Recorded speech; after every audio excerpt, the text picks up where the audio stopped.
You learned early how to be strong without being asked, how to stay composed while everything inside tightened.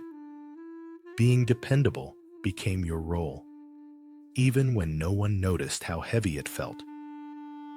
If your reactions today feel older than the moment you're in, that's not your personality acting up. It's the echo of a childhood that asked too much, too soon. Stay with this space, and subscribing softly keeps you connected as we explore what that kind of growing up leaves behind. Number 1. Hypervigilant empathy. For many children who grew up too fast, empathy didn't come from kindness alone. It came from survival. When you had to read the room early, you learned to sense emotional shifts before words were spoken. This kind of hypervigilant empathy often develops when your inner child felt responsible for keeping peace, avoiding conflict, or preventing emotional withdrawal. Without you realizing it, you became highly attuned to others because feeling safe depended on it. You might notice that you quickly sense when someone is upset, even if they say they're fine. You replay conversations, wondering if you said something wrong. This can make you feel emotionally tired, yet oddly guilty for needing space. On the outside, people may admire how understanding you are. On the inside, you might feel anxious, always monitoring, always adjusting. It's a bit like a child who learned to walk on eggshells, becoming a quiet observer instead of a carefree participant. Or like a movie character who always knows what everyone else needs, but never asks what they need themselves. A gentle step toward healing can be pausing and asking yourself, what am I feeling right now? Not to fix it, just to notice. You can remind yourself that being aware doesn't mean being responsible, and little by little, your nervous system can learn that empathy doesn't have to cost you your peace. Number 2, hyperindependence disguised as strength. Growing up too fast often means learning not to rely on anyone. Hyperindependence can look like confidence, but underneath, it's usually a child who learned that help wasn't consistent or safe. Your inner child adapted by becoming self-sufficient early, because needing others often led to disappointment or shame. You might notice that you struggle to ask for support, even when you're overwhelmed. This can make you feel isolated, yet uncomfortable when someone offers help.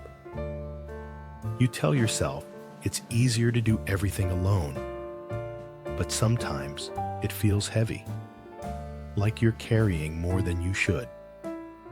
It's similar to a character who insists on fighting every battle solo, not because they're fearless, but because trusting others once hurt too much. Strength became armor, not choice. Healing here doesn't mean suddenly depending on everyone. It can begin with a quiet question. What would it feel like to let someone show up just a little? You might start by accepting help in small, low-risk ways. Over time, your inner child can learn that independence and connection don't cancel each other out. Both can exist at your own pace. Number 3, borrowed maturity and developmental foreclosure.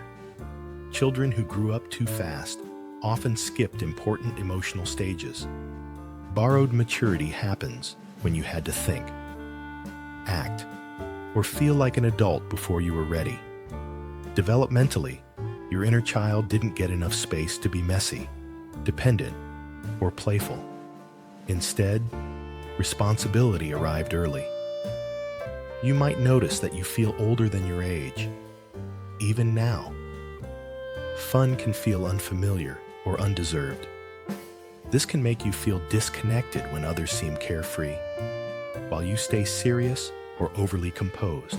It's like a child actor who played adult roles so well that they never learned who they were off stage.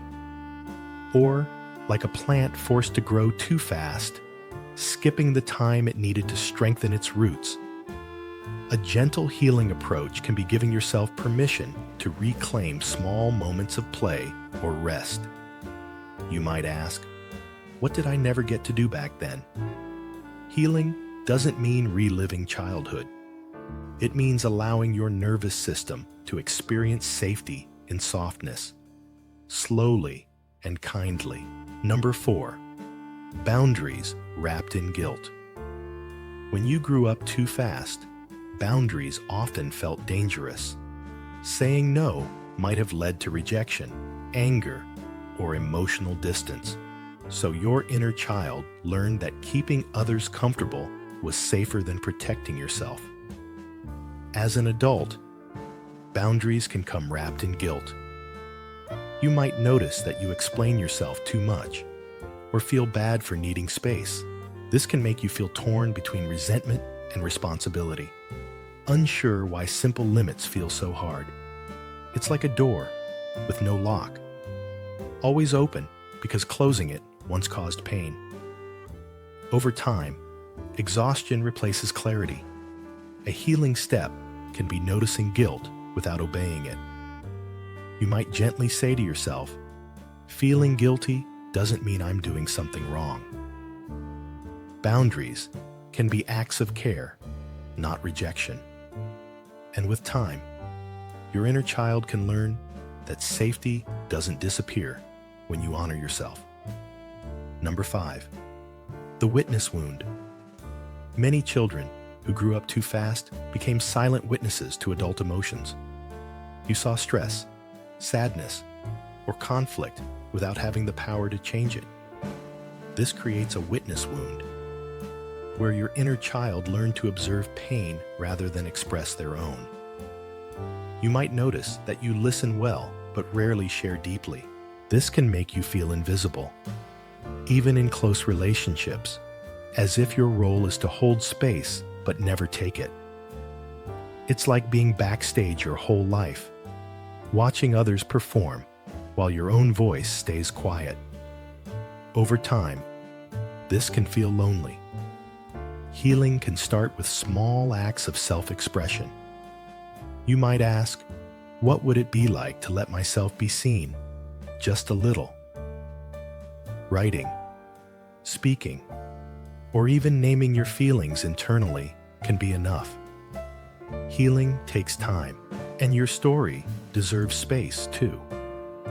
If you grew up too fast, it wasn't because you were stronger or wiser than other children. It was because something in you learned to stay alert, to adapt, to carry more than a child should have to hold. And realizing that now can bring both relief and a quiet kind of grief, because it finally puts words to something you've felt for a long time. There's no deadline for understanding this, and no rush to turn it into change. You're allowed to move slowly, to notice gently, and to meet yourself with patience instead of pressure. If any part of this felt familiar, you're welcome to let that recognition settle, or share a thought in the comments if it feels right. In the next video, we'll explore signs you have a wounded inner child, and how those early responsibilities can leave traces that still show up in subtle ways today. It's a natural next step, not to label yourself, but to understand the quieter signals your inner world may still be sending. Sometimes, seeing those signs clearly is how compassion really begins. Until next time, take care of yourself, and we'll continue this journey together.